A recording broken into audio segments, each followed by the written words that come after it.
రెండవ రోజు ప్రతినిధుల సభ జరుగుతుంది. మనతో మాట్లాడడానికి పట్టాభి గారు ఉన్నారు. సార్ చెప్పండి, ఈరోజు మహానాడులో ఎలాంటి తీర్మానాలు చేశారు నిన్నటి అసలు ఏం? ఈరోజు స్వర్గీయ అన్న నందమూరి తారక రామారావు జన్మదినం. తెలుగుదేశం పార్టీని స్థాపించి రాష్ట్ర రాజకీయాలనే కాకుండా దేశ రాజకీయాలను కూడా ఒక కొత్త మలుపు తిప్పినటువంటి వ్యక్తి అన్న శ్రీ ఎన్టీఆర్. ఆయన్ని స్మరించుకుంటూ ఇవాళ మేమందరం కూడా ఆయనకి ఘన నివాళులు అర్పిస్తున్నాం. మహానాడు వేదిక పైన ఇవాళ అత్యంత వైభవంగా ఇవాళ ఆయన జన్మదిన వేడుకలు జరుగుతున్నాయి. పార్టీలో సీనియర్ నాయకులు ఎంతోమంది వారితో తమకున్నటువంటి సాన్నిహిత్యాన్ని గుర్తు చేసుకుంటూ ఉన్నారు. వారితో వారు గడిపినటువంటి అనుభవాల్ని గుర్తు చేసుకుంటూ ఉన్నారు. ప్రస్తుత తరానికి అన్నగారి గురించి చెబుతూ ఉన్నారు. అన్నగారిలో ఉన్నటువంటి అనేక గొప్ప లక్షణాలు ఏవైతే ఉన్నాయో అవన్నీ కూడా నేటి తరం నాయకులు నిజంగా కూడా వాటిని పాటించినట్లయితే గొప్ప నాయకులుగా ఎదిగేటటువంటి అవకాశం ఉంది. కాబట్టి ఆ రకంగా ఇవాళ పూర్తిగా ఇవాళ రోజంతా కూడా అన్నగారి నామస్మరణతో మహానాడు ప్రాంగణం అంతా మారుమోగబోతూ ఉంది. అదేవిధంగా అన్నగారు పుట్టినరోజు సందర్భంగా ఒక ప్రత్యేక విందు. అన్నగారు భోజన ప్రియులు మన అందరికీ తెలుసు. అనేక రకాలైనటువంటి ఇష్టాలు ఆయనకి, ఉలవచారన్న, పాయసం అన్న, ఇటువంటి అనేక ఐటమ్స్ ఆయనకి, నాటుకోడి, ఇవన్నీ కూడా ఆయనకి ఇష్టమైనటువంటి రుచులు. అవన్నీ వాళ్ళు మళ్ళీ ఆయన స్మరించుకుంటూ మంచి భోజనాన్ని కూడా చంద్రబాబు నాయుడు గారు, లోకేష్ గారు ఇక్కడ ఏర్పాటు చేయించారు. ఎవరికి ఎటువంటి అసౌకర్యం కలగకుండా అన్ని ఏర్పాట్లు కూడా చేశాం.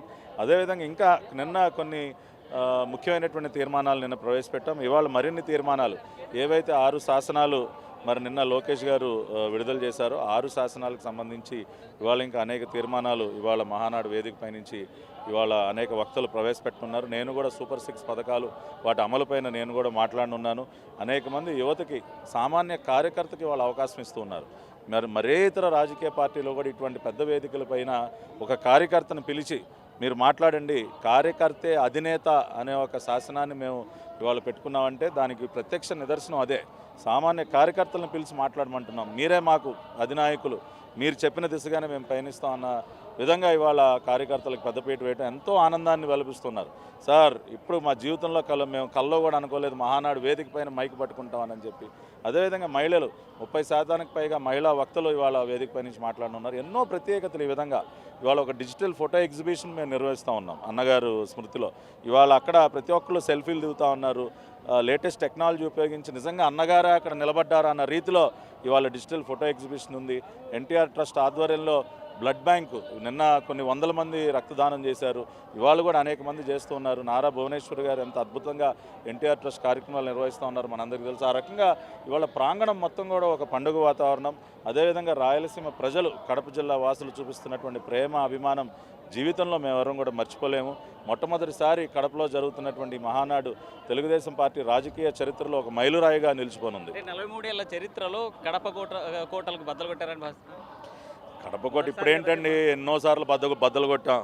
అన్నగారు ముఖ్యమంత్రిగా ఉన్నప్పుడు 94లో బద్దలు కొట్టలేదా?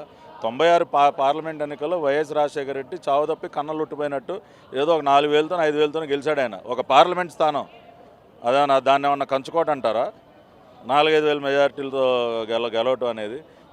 ఇవాళ కూడా మొన్న జరిగినటువంటి ఎన్నికల్లో చూడండి, ఉమ్మడి కడప జిల్లాలో దాదాపు 7 స్థానాలు మేము స్వీప్ చేసాం. కాబట్టి ఇది ఎప్పుడు కూడా కడప ఎవడి కంచుకోట కాదు, ఎవడ అడ్డా కాదు. కడప జిల్లా వాసులు కానీ, రాయలసీమ జిల్లా వాసులు కానీ వాళ్ళు కావాలనుకుంటున్నది అభివృద్ధి, సంక్షేమం. ఇవాళ జగన్మోహన్ రెడ్డి కానీ అతని ముఖ్య అనుచరులు, గతంలో సకల శాఖ మంత్రిగా పనిచేసినటువంటి వ్యక్తి చేసినటువంటి పనులు ఏంటంటే భూ కబ్జాలు చేయటం. సిగ్గుందా ఏమన్నా? నీ సొంత జిల్లాలో ఎవడైనా ఇది నా జిల్లా, నా పురిటిగడ్డ అని చెప్పుకునేటటువంటి ప్రదేశంలో భూ కబ్జాలు చేస్తారా? 63 ఎకరాలు నిస్సిగ్గుగా పక్క జిల్లాలో చేయొచ్చంటారా? కాదు, ఎక్కడా కూడా కానీ ప్రత్యేకమైనటువంటి మమకారం చూపిస్తారు కదా. కడప జిల్లాలో చేస్తే ఏదన్నా అభివృద్ధి చేయాలి. ఇప్పుడు సాధారణంగా మా స్వగ్రామం ఉంది, మా సొంత జిల్లా ఉంది. మామూలుగా ఏమనుకుంటారే, నా ప్రాంతాన్ని నేను ఏదన్నా ఒక ప్రాజెక్టు తీసుకురావాలి, ఉపాధి కల్పించాలి, లేదంటే ఒక కాలువ తవ్విద్దాం, వ్యవసాయం రైతులను ఆదుకుందాం అనుకుంటాం. కానీ ఆడి స్థలం కబ్జా చేద్దాం, ఈడి స్థలం కబ్జా చేద్దాం అన్న ఆలోచనలు వస్తాయా? అది కేవలం వైఎస్ కాంగ్రెస్ పార్టీ నాయకులకే వస్తాయి, జగన్మోహన్ రెడ్డి అనుచరులకే వస్తాయి. ఆఖరికి ఇడుపులపైలో కూడా ఆ రోజున 600 ఎకరాలు అసైన్ భూములు కబ్జా చేసి చంపలు వాయించుకున్నారు అసెంబ్లీలో. కాబట్టి కడప జిల్లాకి నిజంగా ఏదన్నా చేసింది అంటే అది తెలుగుదేశం పార్టీ. పులివెందులు నీళ్ళు ఎవరు తీసుకెళ్లారండి? గుండెల మీద చేసుకుని చెప్పమనండి, చంద్రబాబు నాయుడు గారు కదా. ఇవాళ కడపలో స్టీల్ ప్లాంట్ కట్టబోయేది కూడా తెలుగుదేశం పార్టీ, చంద్రబాబు నాయుడు గారు. స్టీల్ ప్లాంట్ పేరుతో వాళ్ళు చేసినటువంటి మోసం ఏంటో ఇక్కడ ప్రజలు అర్థం చేసుకున్నారు. మొన్న ఢిల్లీలో జిందాల్ కంపెనీ వాళ్ళతో పిలిచి మాట్లాడటం జరిగింది. ఇంకొక నెల 2 నెలల్లో ఇక్కడ పనులు ప్రారంభం కాబోతూ ఉన్నాయి. కాబట్టి రాయలసీమ జిల్లాలకి అనేక ప్రాజెక్టులు, కియా మోటార్స్ కానీ లేదంటే గ్రీన్ ఎనర్జీ హబ్గా రాయలసీమను మార్చడం కానీ, వాళ్ళు ఆర్టీపీపీ ఎవరు చేసి తీసుకొచ్చారండి చెప్పనండి. రాయలసీమ థర్మల్ పవర్ ప్లాంట్ ఎవరు పెట్టారు? నా సూటి ప్రశ్న. తెలుగుదేశం పార్టీ కాదా? చంద్రబాబు నాయుడు గారు కాదా? కాబట్టి ఇట్లా ఎన్నో అండి. ఇవాళ ఒక హంద్రినీవా, ఒక కేసీ కెనాలు, ఎన్నో ప్రాజెక్టులు తీసుకొచ్చాం. తెలుగు తల్లి జలహారతి, నదుల అనుసంధానం. ఏ ప్రాంతానికి ఎక్కువ లబ్ధి? రాయలసీమ ప్రాంతానికి కదా. నిజంగా రాయలసీమని రతనాల సీమగా మారుస్తున్నది తెలుగుదేశం పార్టీ. వలసలకు అడ్డాగా ఉన్నటువంటి రాయలసీమలో ఉపాధి అవకాశాలు కల్పిస్తున్నది తెలుగుదేశం పార్టీ.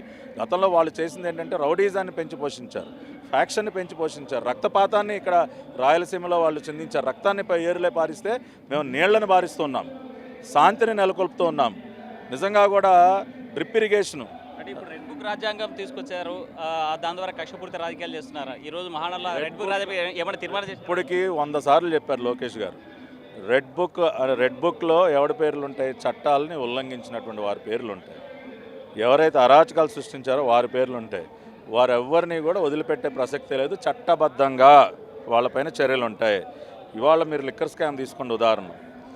మేము ఎవరినైనా అర్ధరాత్రి పూట గోడలు దూకెళ్ళి తలుపులు బద్దలు కొట్టి ఈడ్చుకొచ్చి అరెస్ట్ చేసామా? చట్టపరంగా నోటీసులు ఇస్తూ ఉన్నాం, విచారణకు పిలుస్తూ ఉన్నాం, వారికి కోర్టులకు వెళ్ళే అవకాశాలు ఇస్తూ కోర్టులకు వెళ్తూ ఉన్నారుగా. మేము ఆపుతున్నావా? సుప్రీంకోర్టు వరకు వెళ్ళారు. సుప్రీంకోర్టు ఏం చెప్పింది? అరే ఇన్ని ఆధారాలు కళ్ళెదురుగుండా కనపడుతుంటే బెయిలాలు అడుగుతారని కామెంట్ చేసింది. కాబట్టి మేము ఏదైనా లీగల్గా చేస్తూ ఉన్నాం, చట్ట ప్రకారం ముందుకు వెళుతున్నాం. రెడ్ బుక్ రాజ్యాంగం అంటే డాక్టర్ బాబాసాహెబ్ అంబేద్కర్ గారి రాజ్యాంగాన్ని అనుసరించడమే. గతంలో మనం చూసింది రాజారెడ్డి రాజ్యాంగం. రాజారెడ్డి రాజ్యాంగం ఏంటి? ఈడ్చుకు రావటం, గోడలు దూకటం, తలుపులు బద్దలు కొట్టడం. ఆ రోజు నన్ను అరెస్ట్ చేశారు. తలుపులు బద్దలు కొట్టి పలుగులతో లోపలికి వచ్చి కనీసం నోటీస్ కాగితం కాదు కదా, ఎఫ్ఐఆర్ కాపీ కూడా చూపించకుండా అరెస్ట్ చేశారు. చంద్రబాబు నాయుడు గారిని ఎలా అరెస్ట్ చేశారండి? అర్ధరాత్రి పూట ఆయన బస్సుని ఒక 1000 మంది పోలీసులతో చుట్టుముట్టి అరెస్ట్ చేయలేదా? అప్పుడు మిమ్మల్ని అరెస్ట్ చేశారు కాబట్టి ఇప్పుడు కక్షపూర్తిగా చేస్తున్నారు. అందుకే నేను విజయవాడలో ఉన్నారండి అని పిలుస్తున్నాడు కదా జగన్. తప్పు చేసిన వాళ్ళని వదిలిపెట్టమండి. దీనిలో కక్ష ఏముంది? వేల కోట్ల రూపాయలు అవినీతి సొమ్ము మింగినోడిని వదిలేయాలా? ప్రజల ప్రాణాలని బలిగొని ఇవాళ జగన్మోహన్ రెడ్డిని చెప్పమనండి, నాసిరకం లిక్కర్ తాగించలేదా? మొన్న 2.5 గంటలు ప్రెస్ మీట్ పెట్టావు నువ్వు. ఒక్క క్వశ్చన్ మేము ప్రజలందరూ అడుగుతున్నది ఒకే ఒక క్వశ్చన్. మొన్న లిక్కర్ సీసా మీద క్యూఆర్ కోడ్ చూపిస్తూ ఉన్నాడు. మరి క్యాష్ కౌంటర్ మీద క్యూఆర్ కోడ్ ఎందుకు లేదు? నువ్వు డిజిటల్ పేమెంట్స్ ఎందుకు చేయలేదు? కేవలం క్యాష్ మాత్రం ఎందుకు ట్రాన్సాక్షన్ చేసావు? 1,00,000 కోట్లు మింగడానికి కాదా? దానికి జవాబు ఎందుకు చెప్పలేదు 2.5 గంటలు? గతంలో లిక్కర్ ఆర్డర్లన్నీ కూడా కంప్యూటరైజ్డ్ విధానంలో లిక్కర్ ఆర్డర్ ప్లేస్మెంట్ అనేది ఉండేది. ఆ కంప్యూటరైజ్డ్ విధానానికి ఎందుకు స్వస్తి చెప్పావు? మాన్యువల్ కాగితాల మీద రాసి ఆర్డర్లు ఇస్తాడు ఎవడన్నా? ఇటువంటి క్వశ్చన్స్కి సమాధానం చెప్పకుండా స్కామ్ బట్టబయలైన తర్వాత ఇవాళ దమ్ముంటే అరెస్ట్ చేసుకోండి అంటే జరగాల్సిందే జరుగుద్ది. ఇవాళ నిస్సిగ్గుగా 15 ఏళ్ళ నుంచి బెయిల్ పైన బ్రతుకుతున్నటువంటి బెయిల్ పక్షి నువ్వు. శుక్రవారం కోర్టుకి వెళ్లకుండా కుంటి సాకులు చెప్పుకుని తప్పించుకుని తిరుగుతూ సిగ్గుండాలి కదా కొద్దిగా ఇన్ని సంవత్సరాలు బెయిల్ పైన ఉండటానికి. వాటికి సమాధానం చెప్పడు. తాడేపల్లి కొంపలో చుట్టూ ఇనప కవచాలు పెట్టుకుని నేను సింహాన్ని పుల్ని అంటే బయటికి రావా? కోర్టుకు రాను ముందు. ప్రతి శుక్రవారం నిజంగా నీలో అంత ధైర్యం ఉంటే వచ్చి కోర్టు బోన్లో నుంచో. నీకు ఆ ధైర్యం లేదు. ఊరికనే ఓకదంపుడు ఉపన్యాసాలు దేనికోసం? ఒకటే చెప్తున్నామండి, రెడ్ బుక్ అనేది చట్ట ప్రకారం ఎజెండా అనేది ముందుకెళ్తుంది. ప్రజలు కోరుకుంటూ ఉన్నారు, తప్పు చేసిన వాళ్ళని ఎవరిని వదిలిపెట్టదని కోరుకుంటూ ఉన్నారు. ఇవాళ తప్పు చేసిన వాళ్ళని శిక్షించకపోతే గతంలో భవిష్యత్తులో ఇంకా కొన్ని వేల మంది సైకిల్ తయారవుతారు. కాబట్టి ఆ పరిస్థితి రాకూడదనే చట్ట ప్రకారం లీగల్గా వెళుతున్నాం, లీగల్ ప్రాసెస్ని పాటిస్తున్నాం. Thank you. ఈ మహానాడులో ఏం చెప్పబోతుంది? చెప్పాం. ఇప్పుడు మహానాడు వేదిక ద్వారా ఇవాళ ప్రజలకి మా అభివృద్ధి ఎజెండాని వివరించబోతున్నాం, మా సంక్షేమ ఎజెండాని మేము ఎక్స్ప్లెయిన్ చేయబోతున్నాం.